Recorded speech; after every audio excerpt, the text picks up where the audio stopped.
Environment को मतलब एक बहुत छोटा सा चीज है, लोग कहते हैं बहुत इससे कोई बात नहीं, कोई भी इंजीनियर कर ले। मैं इंजीनियर लोगों के ऊपर मैं कुछ नहीं कर रहा हूँ, लेकिन इंजीनियर या तो आप उसके लिए कुछ स्पेशलाइजेशन लेके आइए, या एनवायरमेंटलिस्ट को उसमें शामिल कीजिए, एनवायरमेंटल इंजीनियर को रखिए उसमें। आप तो कैसे होगा, क्योंकि गवर्नमेंट की एजेंसीज को हमने देखा है उनको खुद एनवायरमेंटलिस्ट में इंटरेस्ट नहीं है। मैंने सर बहुत अभी एक जब आपने कहा तो मैं आपको बता दूं, DSIDC ने अभी वो एक निकाला हुआ है। DSIDC क्या है full form? Delhi state industrial development पहले होता था, एक और आई हो गया उसमें, शायद इन्वेस्टमेंट या इम्प्रूवमेंट, मतलब वो है DSIDC जो होता है, दिल्ली इंडस्ट्रियल डेवलपमेंट कॉर्पोरेशन। उन्होंने वैकेंसी निकाली है सर, 25-30 या 40 कुछ है। एनवायरमेंटल एक्सपर्ट भी है उसमें, अच्छा, नीचे से लेवल से ऊपर तक। ओके। लेकिन एक भी ऐसा क्वालिफिकेशन है जिसमें उन्होंने एनवायरमेंटल इंजीनियर को रखा हो। तो क्या क्वालिफिकेशन मांग रहे हैं वो? मैकेनिकल है, सिविल है, ये सब लोग हैं। एनवायरमेंटल नहीं है सर। और जो डेजिग्नेशन है that is environmental expert. That is environmental expert. तो ये तो स्कैम है। अब पता नहीं वो अथॉरिटीज क्या सोचते हैं वो कि एनवायरमेंट को कैसे चला लेंगे। ये बहुत बड़ी ये प्रॉब्लम है। ये अथॉरिटीज में इतने ज्यादा अनपढ़ हो गए हैं ये एनवायरमेंटली कि मुझे समझ में नहीं आता कि आगे चल के होगा कैसे। क्योंकि आप बता रहे हैं, मैं भी थोड़ा आपको शेयर कर लूं। एक पर्टिकुलर प्रोजेक्ट में कर रहा था तमिलनाडु में, वर्ल्ड बैंक फंडेड, और वो करीब 31 डिस्ट्रिक्ट में वो प्रोजेक्ट चल रहा है, रूरल एम्पावरमेंट का था, वुमेन एम्पावरमेंट का। जब मैं वहां पे गया, एक वर्ल्ड बैंक के प्रोजेक्टों में एक ESMF बनता है, एनवायरमेंट सोशल मैनेजमेंट फ्रेमवर्क। हाँ जी, ठीक है। मैंने देखा उसको इम्प्लीमेंट करने के लिए एक भी सिंगल एनवायरमेंटलिस्ट डिस्ट्रिक्ट में नहीं था।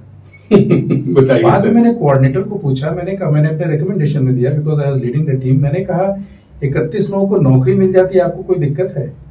इतने करोड़ों रुपए खर्च हो रहे हैं इसमें, आपको एनवायरमेंट से प्रॉब्लम क्या है? हर एक डिस्ट्रिक्ट में एक एनवायरमेंटल कोऑर्डिनेटर होता, आपके सारे कंप्लायंस होते। वो बंदा मेरा चेहरा देख रहा है, पता नहीं उन्होंने रिकमेंडेशन लिया कि नहीं लिया। तो आपको होप दिखता है, क्योंकि वहां भी वही है कि क्या जरूरत है उनको अपने खुद के अपने सिस्टम में इतना विश्वास नहीं है कि उन्होंने क्लाइंट पे प्रेशर नहीं डाला कि भाई एक एनवायरमेंटलिस्ट, और हम इतने एनवायरमेंटल ग्रेजुएट्स निकाल रहे हैं, हर साल निकाल रहे हैं, नौकरी है नहीं उनके लिए। सर अथॉरिटीज को ये बात समझना पड़ेगा। कैसे समझेंगे? मुझे तो नहीं आ रहा है। नहीं, मैं खुद ही बाहर हो गया, नहीं समझ पा करके। सर अब बाहर हो जाएंगे तो नहीं चलेगा सर। ये एक एनवायरमेंट का क्रूसेड है सर। मुझे बात आपकी सही है, क्रूसेड है, ये एनवायरमेंट का क्रूसेड है सर। और जो एनवायरमेंटलिस्ट होगा वो भागेगा नहीं। तो मैं क्या कर रहा हूँ, इसीलिए मैं भीष्म पितामह का रोल करना चाह रहा हूँ। ऑल्दो मैं आपसे बहुत बड़ा नहीं हूँ, अब मैं पीछे से सपोर्ट करूंगा और आप जैसे प्लीज सर, मैं तो इसलिए बुलाता हूँ बाहर। मैं तो ये इसलिए कर रहा हूँ ताकि और एनवायरमेंटलिस्ट। देखिए सर, हर जो ये है ना, मतलब हर जो इस तरह के जो वर्टिकल्स हैं, जैसे मेडिकल है उनका अपना एसोसिएशन है, वहां पे वो हैं और वो सब गाइड करते हैं। सबका इंजीनियर लोगों का भी है अपना, बहुत सारे एसोसिएशंस हैं, सब जगह है। वो पैनल भी होते हैं, गजेटेड भी हो जाते हैं, गजेट ऑफ इंडिया उनका नाम होता है। एक एनवायरमेंटलिस्ट का कोई ऐसा चीज नहीं है सर। और ना ही कोई पोल्यूशन, ना CPCB पूछता है, ना स्टेट वाले पूछते हैं। बिल्कुल करेक्ट है सर। उधर नीरी बैठा हुआ है, नीरी वो हम लोग का मेन माना जाता है। गुरुद्वारा है सर, हम लोग कहीं फंसते हैं तो हम लोग अच्छा वो रेफर करते हैं, उन्हीं का हम लोग डॉक्यूमेंट रेफर करते हैं। उन लोगों को भी नहीं है, वो लोग भी कट घरे में हो जाते हैं। अभी एक थोड़ा सा हमको इधर 5-6 सालों से मुझे एक उम्मीद तब जगी है, एक NGT हो गई है। अच्छा, NGT ये सवाल उन लोगों से भी पूछ लेती है, CPCB से भी पूछ लेती है, स्टेट पोल्यूशन वालों से भी पूछ लेती है। यस, उनके पास है ये पावर। ये पावर है। तो लोग अब जब केस डालते हैं उधर, तो उनको एक पर्टिकुलर जब कुछ मिलता है तो वो एक जनरल से कुछ अपना पास कर देते हैं, फिर वो आ जाता है कि हाँ जी उन्होंने ऐसा कहा, अब now it has to be done in this way. ठीक है, तो वहां थोड़ा लगा, लेकिन वो एसोसिएशन नहीं है। उनको देख के हम लोग को अच्छा लगता है। बिल्कुल, कहीं आया है, there is someone who is capable of asking questions कि why you are doing such things. अब DSIDC में तो उनके बहुत बड़े बड़े लोग भी बैठे हैं। क्या उनको सोचना है, वो क्या सोचते हैं कि सिर्फ इंजीनियरिंग करके वो एनवायरमेंट हैंडल कर लेंगे? बड़ी हैरानी होती है। मतलब मुझे कई बार समझ में नहीं आता, आपका ये जो पॉइंट है, मैं उनका चेहरा ही देखता हूँ ऐसे लोगों का, इतने अहंकार में होते हो तुम कि तुम्हें उन बच्चों का है ही नहीं है चिंता जो ग्रेजुएट कर रहे हैं। अदरवाइज रोक दो ना सर, कॉलेजेस में एनवायरमेंट ग्रेजुएट ही मत बनाओ। सर बच्चों की चिंता तो वो छोड़ दें, वो एनवायरमेंट करके कुछ और कर लेगा, ठीक है, दुकान भी खोल लेगा वो। आप एनवायरमेंटलिस्ट इसलिए बना रहे हैं ताकि आपका फ्यूचर बचा रहे, आपकी प्रकृति बची रहे और ज्यादा भूखमरी ना आए। पहले ही 100 पेड़ काट के 100 पेड़ लगाने की बात होती है, वो 100 पेड़ लगते नहीं है, 20 लगते हैं, उसमें से भी बाकी 18 सूख जाते हैं, 2 होते हैं, मतलब 100 कट के 2 बचते हैं, इतना है। हर जगह पे वही हाल है। कुछ और चीजें मैं भविष्य में इस पे करूंगा सर, उसमें ये है मतलब रेन वाटर हार्वेस्टिंग वगैरह पे बहुत सारी चीजें हैं कि गवर्नमेंट एक इंडस्ट्री से क्या चाहती है और वो खुद क्या करती है, ये भी चीजें बहुत सारा। एनवायरमेंट को तो एकदम मतलब बड़ा कैजुअल सा रखा हुआ है लोग।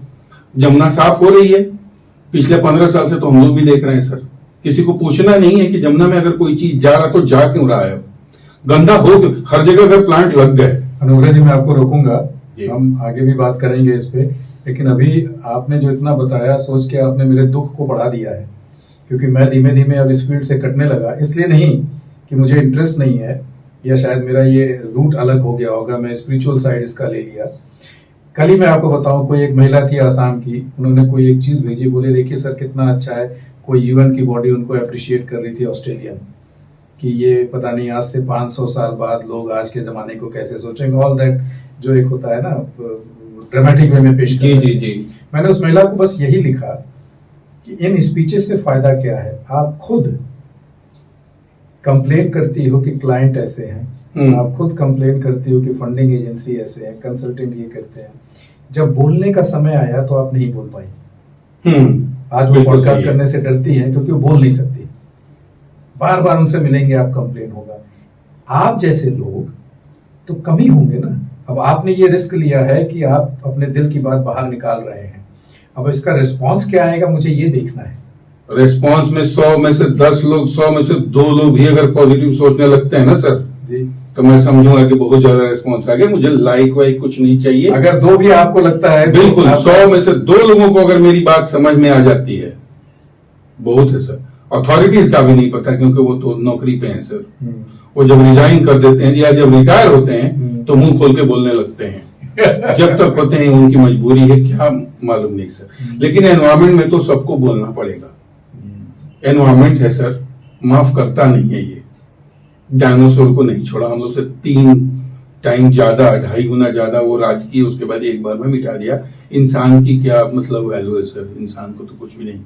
और हम लोग तो बहुत नाजुक लोग हैं। आपका ये सुन के ना पता नहीं मेरा थोड़ा बोलने का मन कर गया, हालांकि मैंने छोड़ दिया। नहीं सर आप बोलिए, और मैं चाहता हूँ मैं बताऊं, पिछले साल मैं एक टीम लीड कर रहा था एक प्रोजेक्ट नॉर्थ ईस्ट में, ठीक है, अगेन बैंक फंडेड प्रोजेक्ट था, और मुझे बड़ी हैरानी हुई, इवेंचुअली वो प्रोजेक्ट छोड़ देना पड़ा किन्हीं कारणों से।